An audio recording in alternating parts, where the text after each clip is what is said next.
Assalamualaikum warahmatullahi wabarakatuh. Puji syukur kita panjatkan kehadirat Allah Subhanahu wa Ta'ala atas kenikmatan sehat yang telah diberikan kepada kita hari ini, sehingga saya dapat bersama dengan siswa-siswa yang hebat-hebat. Semoga Allah Subhanahu wa Ta'ala selalu memberikan keberkahan kepada siswa SMP Negeri 25 Purworejo yang hebat-hebat. Pada kesempatan kali ini, perkenalkan, nama saya Imma Widyastuti akan menyampaikan materi MPLS tentang organisasi. Apakah organisasi itu? Secara asal-usul kata, organisasi berasal dari bahasa Yunani, yaitu organon yang berarti alat. Jadi, organisasi adalah alat suatu kelompok orang dalam suatu wadah untuk tujuan bersama atau sekelompok orang yang secara formal dipersatukan dalam suatu kerjasama untuk mencapai tujuan yang telah ditetapkan. Pengorganisasian merupakan proses kegiatan penyusunan struktur organisasi sesuai dengan tujuan, sumber, dan lingkungannya. Dengan demikian, hasil pengorganisasian adalah struktur organisasi. Struktur organisasi adalah susunan komponen atau unit kerja dalam organisasi.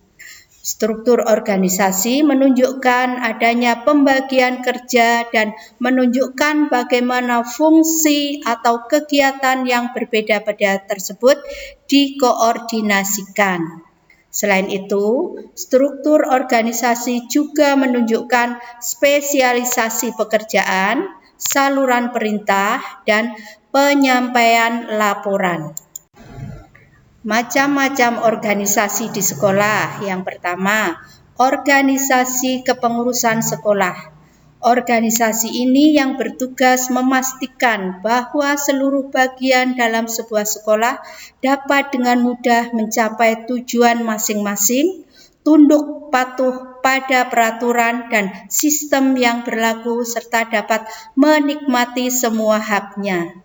Contohnya struktur komite sekolah yang terdiri atas kepala sekolah, wakil kepala sekolah berbagai bidang, staf guru mata pelajaran, staf guru kelas, guru BP, staf humas, hingga petugas kebersihan sekolah. Masing-masing memiliki tugas yang berbeda-beda untuk memastikan bahwa tujuan pendidikan sebagaimana diamanatkan oleh Undang-Undang Dasar 1945 beserta seluruh detailnya dapat terpenuhi. Adapun detail tersebut umumnya diatur dalam sistem pendidikan yang tengah digunakan, misalnya CBSA, KTSP, Kurikulum 2013, dan sebagainya. Dan ini merupakan contoh organisasi di sekolah. Ini misalkan contohnya struktur organisasi tahun pelajaran 2019-2020, di mana komite sekolah dengan kepala sekolah itu berdampingan. Kemudian di bawahnya itu wakil kepala sekolah, bidang kurikulum, bidang kesiswaan, bidang sarpras, bidang kehumasan. Yang kemudian nanti di bawahnya guru mapel, dan yang paling bawah itu adalah siswa. Yang kedua, organisasi siswa intrasekolah atau sering yang disebut dengan OSIS. Pengurus OSIS membawahi wilayah yang lebih luas dibandingkan pengurus kelas, karena mereka bertugas menciptakan suasana yang kondusif bagi siswa satu sekolah, tidak hanya satu kelas. Dalam prakteknya, OSIS membantu pihak sekolah untuk menggelar kegiatan-kegiatan yang suportif demi pengembangan diri. Karena itu, selain pengurus harian yang terdiri dari ketua, sekretaris, dan bendahara. OSIS memiliki berbagai bagian, misalnya kesejahteraan siswa, pramuka, perpustakaan, pengembangan bakat dan minat, kebersihan, keamanan, dan lain-lain.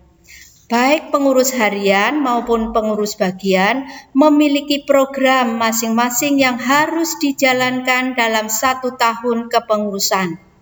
Siswa dalam hal ini bisa bebas memilih program apa yang akan mereka ikuti atau tidak, kecuali beberapa program yang sifatnya wajib, misalnya menghadiri upacara, mengikuti masa orientasi siswa, menghadiri peringatan hari besar, dan lain sebagainya.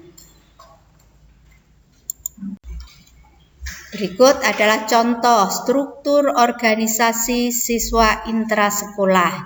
Ini yang di paling atas itu adalah kepala sekolah, kemudian wakil kepala sekolah, terus di bawahnya ada pembina OSIS, pembina keuangan, terus pada siswa itu ada ketua OSIS, wakil ketua 1, wakil ketua 2, ada sekretaris, wakil sekretaris, bendahara, dan wakil bendahara, dan di bawahnya itu ada sekretaris bidang masing-masing, itu ada 10 bidang.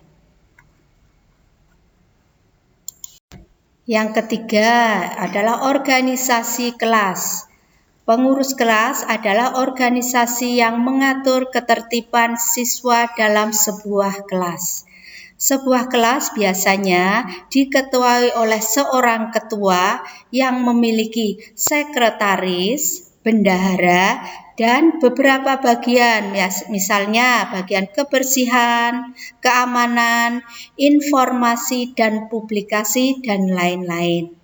Karena ruang lingkupnya yang lebih kecil, tanggung jawab utama pengurus kelas adalah mengurusi semua keperluan kelas, misalnya mengatur siswa agar tertib, membuat peraturan kelas, membuat sistem KAS, menggalakkan sistem piket dan kerja bakti, serta mengatasi persoalan-persoalan yang terjadi di kelas. Dan ini bisa kamu baca dalam fungsi tata tertib sekolah. Nah, peran wali kelas dalam organisasi kelas ini juga sangat penting sebagai penasehat dan pembimbing, sehingga keputusan-keputusan yang dibuat oleh pengurus kelas maupun program yang mereka rancang dapat diarahkan sedemikian rupa agar tepat sasaran dan sesuai dengan nilai-nilai pendidikan dan pembentukan karakter siswa. Nah, ini adalah contoh organisasi dalam kelas. Misalkan ini kelas 7, itu paling atas kepala sekolah, di bawahnya wali kelas, kemudian ketua kelas, di bawahnya ada sekretaris, ada wakil ketua kelas, bendahara, terus ada MPK, majelis MPK, dan yang 7K. Itu ada keimanan, ketakwaan, ketertiban, kedisiplinan, kebersihan, keindahan, dan kemanusiaan.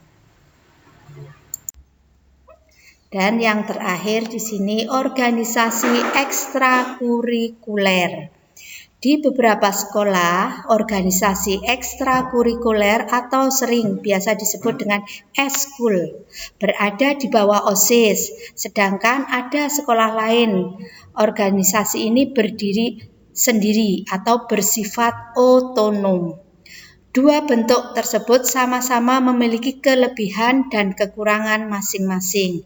Yang pasti, organisasi ekstrakurikuler menghimpun orang-orang yang memiliki minat yang sama. Semisal, pencinta alam, tata boga, tata rias, robotik, jenis-jenis olahraga, KIR atau karya ilmiah remaja, modeling, tari, musik, pramuka, dan lain sebagainya.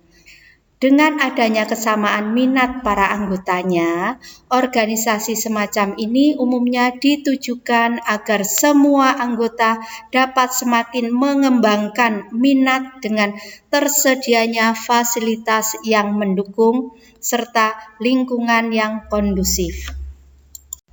Hanya ini yang bisa saya sampaikan, kurang lebihnya saya mohon maaf yang sebesar-besarnya. Atas perhatiannya saya ucapkan terima kasih. Keberhasilan adalah tugas kalian. Keberhasilan adalah penentunya kalian. Kami, para guru, hanyalah pengantar untuk mencapai keberhasilan.